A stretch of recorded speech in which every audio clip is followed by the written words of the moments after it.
close your eyes for a second. Well, unless you're driving or operating heavy machinery. Yeah, please keep your eyes open if you're behind the wheel. Right. But if you're safe at home, I want you to picture a late summer morning in Rome. The sun is just, it's already beating down. The heat is radiating off those ancient cobblestones. Well, that Roman heat is no joke. Exactly. And you are standing outside the incredibly massive, just intimidatingly high stone walls of Vatican City. And then you turn the corner and you see it. The line. The line. It is this seemingly endless, deeply alarming sea of humanity wrapping entirely around the block, just barely inching forward. It's a genuinely demoralizing sight. I mean, you show up full of excitement, you've just had an amazing morning espresso, and then bam, you hit that physical wall of people. Yeah, you can practically feel the collective exhaustion setting in before anyone has even seen a single painting. But welcome to the Travel Podcast by ExcursionPass. So glad you're here with us. We know you guys love how we always try to anticipate your doubts and objections before you book these big experiences. Yeah. We've lived this stuff, so today we're doing a deep dive into the sources to share every single detail with you so it feels like you're literally walking the route with us right now. We want you to feel that experience, and today's mission is all about breaking down the Vatican Museums, Sistine Chapel, and St. Peter's Basilica guided tour. Right. But before we get into the heavenly art, we have to address the obvious objection. Because I know exactly what independent travelers are thinking right now. Oh, I know what they're thinking too. Right. Like, I'm a savvy traveler. Why on earth should I drop 130 euros or, maybe 80 plus bucks depending on the package just to walk through a museum? Can't I just buy a standard entry ticket and use Wikipedia on my phone? It is the most common objection out there. Honestly, it is. But having lived this exact experience and combed through all the data, I can tell you that looking at this as a simple museum ticket is just the wrong framework. What this actually is a strategic VIP hacking of a notoriously chaotic environment. You aren't just paying for entry, you're buying your vacation time back. You're preserving your sanity. Exactly. Preserving your sanity and actually gaining the context necessary to understand what you're even looking at. So let's talk about the logistics of this hack, because the relief actually starts before you even enter the building. Yeah. According to the itinerary sources, you don't even go near the back of that massive public line. Thank goodness. Right. The meeting point is across the street. It's specifically at the corner of Viale Vaticano and Via Tunisi, right next to Cafe Vaticano. Oh, I know that spot. Yeah, so you meet your representative there, and you get to experience that highly satisfying, slightly smug feeling of walking right past thousands of sweating tourists to just slip through a reserved priority access entrance. It sets the tone for the entire morning, really. But it's also about how you move through the space once you're finally inside. The tour caps the group size at a maximum of 20 people. Which is pretty reasonable. Yeah, and there are upgrades for even smaller, semi-private or fully private groups if you want. It's designed to be a manageable 3-hour journey. Now, I'll admit, bypassing the line is a massive win, but I'm notoriously stubborn about group tours. Oh, I know you are. I just hate the feeling of being herded like cattle, following someone holding a brightly colored umbrella in the air while they're just shouting over the crowd. And the Vatican is this echoing, incredibly crowded space. It can be overwhelming. But I was looking through the tour specs for this deep dive, and the inclusion of personal audio headsets really caught my eye. The headsets are absolutely critical. I mean, without them, the guide would literally have to scream at you and you'd have to huddle around them shoulder to shoulder just to hear a word. That sounds miserable. Right. But the headsets change the entire dynamic. It's like having a director's commentary track playing in real time while you walk through a movie set.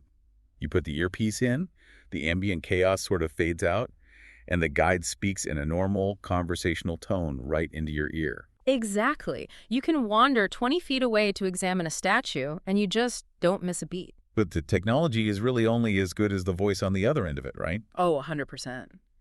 The Vatican is way too dense to absorb without a master storyteller. And that's where the traveler reviews we looked at become so revealing. People aren't just reviewing the art, they are reviewing the specific personalities of the experts leading these tours. Right. I actually spent some time digging into those reviews, and a few names just kept popping up over and over. Like there's a guy named Eamon. Oh, yeah, the reviews for Eamon are wild. Reviewers talk about him almost like he's a tactical escort. He doesn't just recite boring dates, he actively manages the crowd, positioning his group in the absolute best spots for photos, navigating bottlenecks, and, shielding them from the aggressive tour groups behind them. Which is huge in a place that crowded. Definitely. One reviewer even noted he helped them secure tickets for a papal audience later in the week. Which goes so far beyond the standard job description. And then you see reviews for guides like Davide, who is a Rome native. Ah, local expertise. Yeah, he brings this vibrant local pride to the experience. He frames the immense scale of the Vatican not just as a global treasure, but as his literal backyard. He really puts the culture into perspective so you understand the Roman relationship with this whole microstate.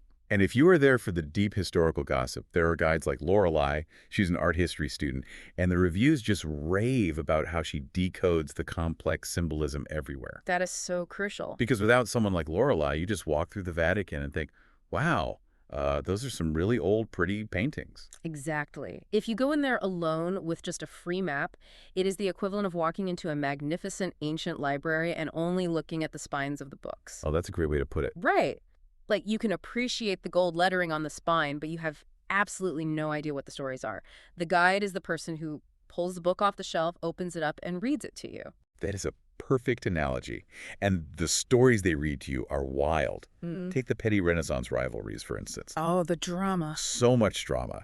You've got Pope Julius II forcing Michelangelo, who, by the way, considered himself a sculptor, not a painter, forcing him to paint the Sistine Chapel ceiling. Meanwhile, just down the hall, you have young, highly sociable Raphael painting the Pope's private library. Right, the famous School of Athens fresco. Yes. And Raphael was so intimidated or, maybe just annoyed by Michelangelo that he actually painted Michelangelo into the School of Athens as the philosopher Heraclitus. Really? Just snuck him in there? Snuck him right in. But he painted him as this moody, solitary figure wearing dirty, heavy boots, just sulking at the front of the scene.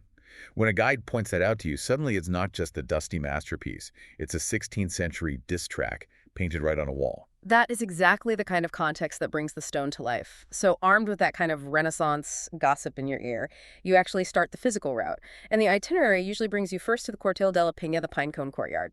Named for the giant, ancient bronze pine cone sitting at the end of it. Naturally. But what really stands out there is the sphere within a sphere by Arnoldo Pomodoro. Have you seen this?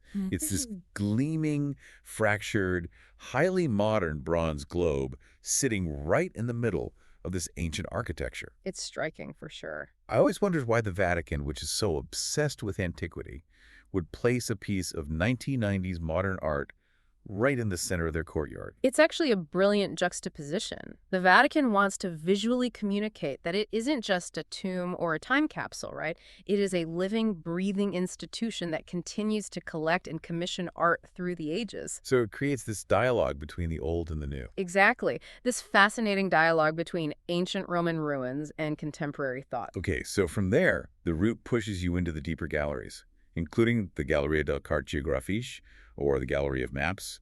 This space is just visually staggering. Oh, it's stunning. It's this massive golden corridor, and the walls are covered floor to ceiling in these painted topographical maps of Italy. And this is a great example of explaining the why behind the art. Like, Pope Gregory XIII commissioned this gallery in 1580. Why? Why did he? Because he wanted to be able to symbolically tour his entire spiritual domain, walking the length of the Italian peninsula without ever actually having to leave the safety of his palace in the Vatican. Wow. And the level of detail is astounding. They say if you look closely, the maps are so accurate for the 16th century that you can actually find the individual coastal towns where the artists lived. And they're often painted slightly larger than they should be, just out of local pride. That is incredible. But your guide knows that the maps, and even Raphael's rooms, are just the crescendo. Everything is building toward the Sistine Chapel. The main event. Right. And here's a fascinating logistical detail from the itineraries that catches a lot of people off guard. You might only spend about 10 or 15 minutes actually inside the Sistine Chapel itself. See, when I read that in the sources, I was shocked. People travel from Tokyo, from Buenos Aires, from New York, dreaming of this specific room, and they get 10 minutes. It sounds like a total ripoff at first glance. It sounds incredibly brief, I agree. But the reviews confirm it is actually perfectly fine, provided you are on a guided tour. Okay, why is that? Because the Sistine Chapel is a consecrated space, and it is a strictly enforced zone of silence. There is absolutely no talking allowed. No, no. None. The Vatican guards will aggressively shush the crowd over loudspeakers. Your guide cannot speak to you or explain anything while you are inside. Oh, so the guide has to do all the prep work before you even cross the threshold. Exactly. While you are in the courtyards beforehand, they give you a visual masterclass using these display boards. They give you a checklist of specific things to look for so you aren't just staring blankly at a chaotic ceiling. They explain the grueling physical process Michelangelo endured. And that process is universally misunderstood. The popular myth is that Michelangelo painted the ceiling lying on his back on scaffolding. Which sounds somewhat relaxing, honestly. Right, but he actually designed a custom platform and painted it standing up, Yeah. with his neck craned backward for 4 years. 4 years looking straight up. Yeah. He even wrote a miserable poem complaining about how his spine was crushed, he was growing a goiter, and the paint was constantly dripping directly into his eyes. He was in agonizing physical pain to create that beauty, and the guides point out the hidden layers of genius in the work. So when you finally step inside, you know exactly where to look. You find the creation of Adam, where God is reaching out to touch Adam's finger, but your guide will have already prepped you for the aha moment there. The brain. Yes, the brain. I love this detail. It's so cool. In 1990, a physician named Frank Meshberger published an observation that the reddish cloak surrounding God and the angels in that specific panel is shaped exactly, anatomically correctly, like a cross-section of the human brain. It's uncanny. You can see the frontal lobe, the optic chiasm, the brainstem. It really changes the entire meaning of the painting. Michelangelo had secretly dissected cadavers and studied anatomy. He wasn't just saying God gave man life. He was suggesting God bestowed the divine gift of human intellect. Knowing that, when you finally walk into that silent, heavy room and look up, you aren't just a tourist checking a box. You are feeling the weight of a centuries-old secret. It is a profound moment.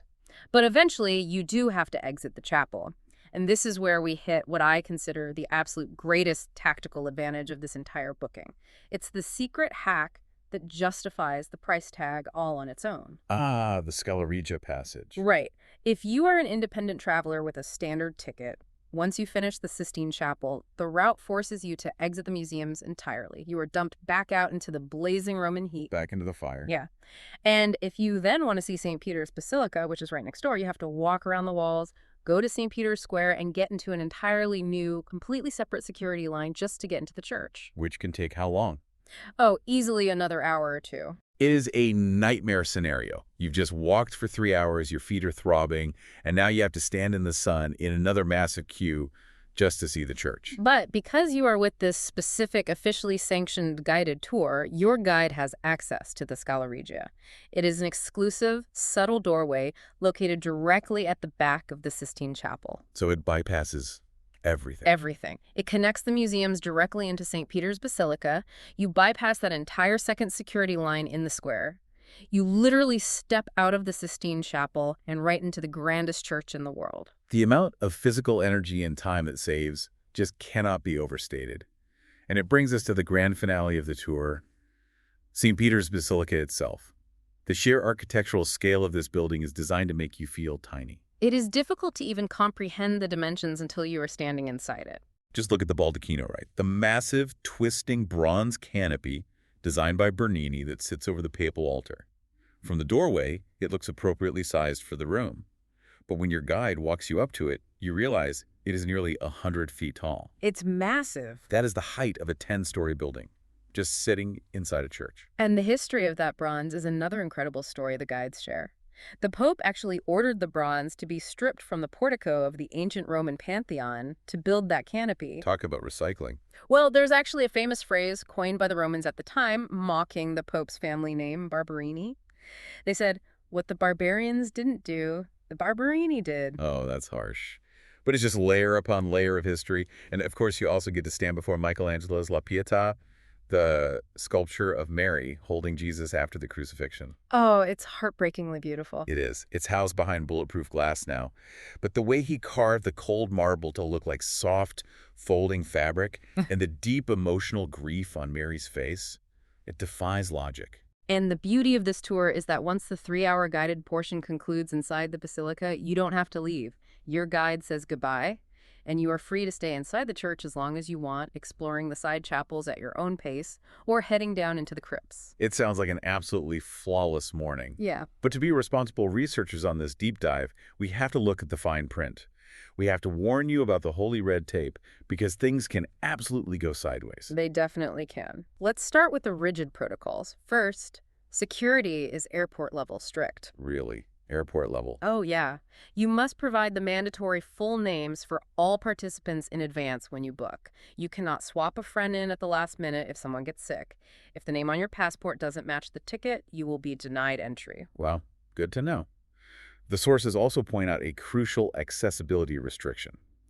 This specific group tour format is completely inaccessible for wheelchairs, and they strictly do not allow strollers or baby carriages on the route. That's vital to know before booking.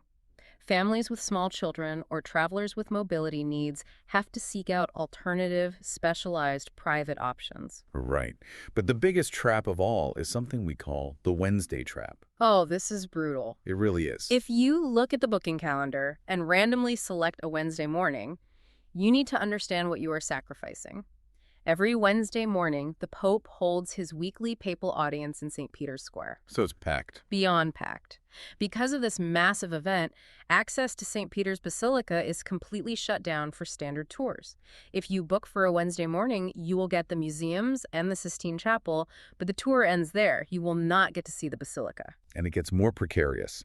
The terms and conditions highlight that St. Peter's Basilica and the Sistine Chapel are subject to sudden, last-minute closures for unexpected religious ceremonies or papal events. Yeah, that happens more often than you'd think. And if the Vatican decides to close the chapel while you're walking toward it, the tour company will extend your time in the museum galleries to compensate, but they offer zero refunds or partial discounts.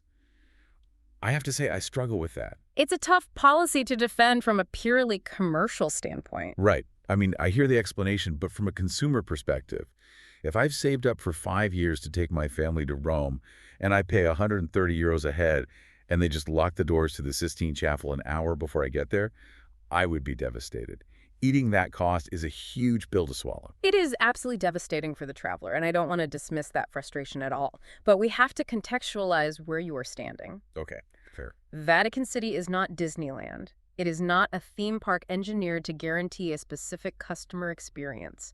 It is a sovereign nation and the active, functioning headquarters of a global religion. I get it. The Pope's schedule overrides my vacation itinerary. Exactly. When a sudden mass is called or a diplomatic visit occurs, the religious protocols take 100% precedence. It is a harsh reality, but it's also a powerful reminder of the living nature of the venue.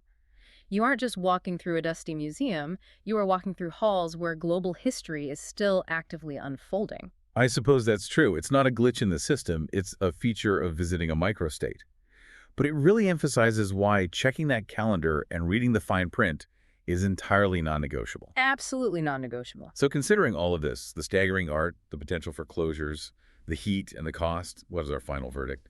We started by asking why the independent travelers shouldn't just do it themselves. The data strongly suggests that the investment is worth it. Yes, it's roughly 130 euros, but you are buying hours of your life back by skipping the public lines. You are bypassing the second security checkpoint at the Basilica. You are eliminating the stress of navigating a labyrinthine crowd. Which is priceless on vacation. Truly. And most importantly, you are gaining the profound context from experts that transforms a tiring march into an unforgettable understanding of human history. Plus, the platforms generally offer free cancellation up to 24 hours before the tour, so you can lock in a spot months in advance without risking your money if your plans change. It really is the ultimate travel hack for Rome. Well, that wraps up today's deep dive into the Vatican tour logistics. We hope this stack of research helps you navigate one of the world's greatest destinations with a little more confidence and a lot less standing in line.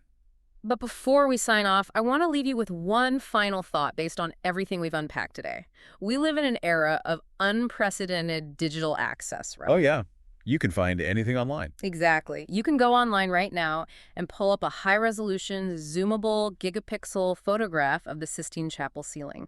You can lie in your bed and examine every single brushstroke Michelangelo made, arguably closer and clearer than you can see it from the floor of the actual chapel. It's true. The digital archives are flawless. Yet, despite having that flawless digital access right in our pockets, millions of people every single year still choose to endure the oppressive Roman heat, the exhausting travel, the expense, and the massive crowds just to physically stand inside that room. That's a great point. Why do they do it?